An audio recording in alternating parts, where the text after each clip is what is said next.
بسم اللہ الرحمن الرحیم۔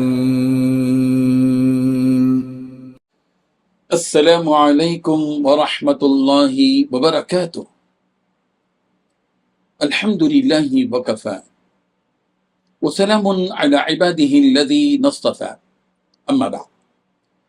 حاضرین و ناظرین، یہ درس نمبر 6 سورہ بقرہ کی آیت نمبر 3 کا ایک حصہ جس کی تلاوت آج ہم کرتے ہیں، لفظی ترجمے اور ترجمے کے بعد اس کی تشریح کرتے ہیں۔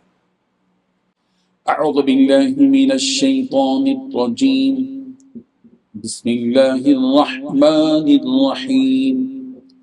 الذین یؤمنون بالغیب صدق اللہ العظیم۔ لفظی ترجمہ یوں ہیں، الذین وہ لوگ جو یؤمنون ایمان رکھتے ہیں، بالغیب غیب پر، ترجمہ یوں ہے جو غیب پر ایمان رکھتے ہیں۔ بزرگان محترم، سورہ بقرہ کی آیت نمبر 3 میں اللہ تعالیٰ نے متقیوں کے 3 اوصاف بیان کیے ہیں: غیب پر ایمان رکھنا، نماز کا قائم رکھنا، اللہ کی راہ میں اپنا مال خرچ کرنا۔ ایمان بالغیب کے بارے میں چند اہم ترین باتیں پیش کی جا رہی ہیں۔ جس کو ایمان نصیب ہو جاتا ہے، اس کے دل کو اطمینان اور روح کو تسلی نصیب ہو جاتی ہے۔ ایک مومن کے لیے سب سے بڑا سہارا اور آسرا اس کا وہ مضبوط ایمان ہے جو وہ اپنے حقیقی رب پر، اس کے رسولوں، کتابوں، فرشتوں اور آخرت وغیرہ پر رکھتا ہے۔ زندگی کی مشکل ترین گھڑیوں میں اور سخت سے سخت حالات میں ایک مومن کے لیے سب سے مضبوط سہارا اس کا ایمان ہوتا ہے۔ شک، تردد اور تذبذب سے بالا تر ہو کر وہ اپنی زندگی بسر کرتا ہے۔ ایمان بالغیب کا تعلق محسوسات اور معقولات سے ماورا ہوتا ہے، جس کے بارے میں صرف نبی کے ذریعے ہی خبریں معلوم ہو سکتی ہے۔ نظر سے چھپی ہوئی اور مشاہدے اور تجربے سے باہر کی وہ ساری باتیں جو نبیوں کے ذریعے ہم تک پہنچتی ہیں، ان پر ہمارا جو ایمان اور جو کامل یقین ہوتا ہے وہی ایمان بالغیب۔ انبیاء کرام علیہم السلام کے ذریعے حشر و نشر کے احوال، حوروں اور فرشتوں کے حالات، قیامت، علامات قیامت، جنت، دوزخ، فلسرات، میزان، شفاعت، اعراف وغیرہ سے متعلق ساری معلومات جو ہم تک پہنچی ہے، ان سب کا تعلق ایمان بالغیب سے ہے۔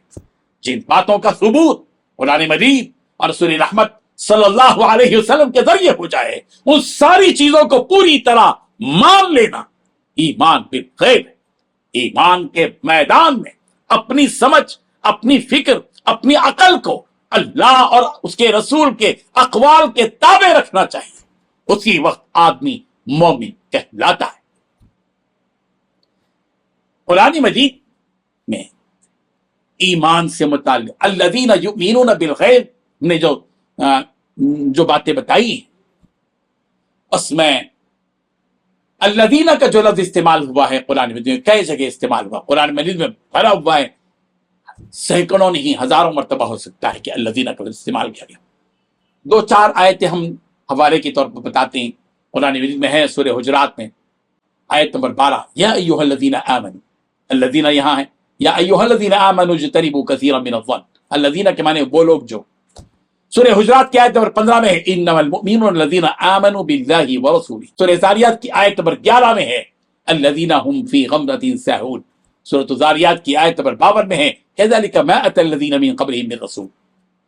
اسی طرح یؤمنون کا جو لفظ استعمال ہے قرآن مجید میں، یؤمنون، آمنا، تؤمنون، ایمانا، اس قسم کے الفاظ بکثرت استعمال ہوئے ہیں۔ چند آیتیں ہم ایسی پیش کرتے ہیں جہاں یؤمنون کا لفظ استعمال کیا گیا ہے۔ سورہ بقرہ کی آیت نمبر 4 میں ہے والذین یؤمنون بما انزل الیک وما انزل من قبلک۔ سورۃ النساء کی آیت نمبر 65 میں ہے فلا وربک لا یؤمنون حتی یحکموک فیما شجر بینہم۔ سورۃ الانعام کی آیت نمبر 20 میں ہے الذین خسروا انفسهم فهم لا یؤمنون۔ سورۃ الاعراف کی آیت نمبر 156 میں ہے وَيُؤْتُونَ الزَّكَاةَ وَالَّذِينَ هُمْ بِآيَاتِنَا يُؤْمِنُونَ۔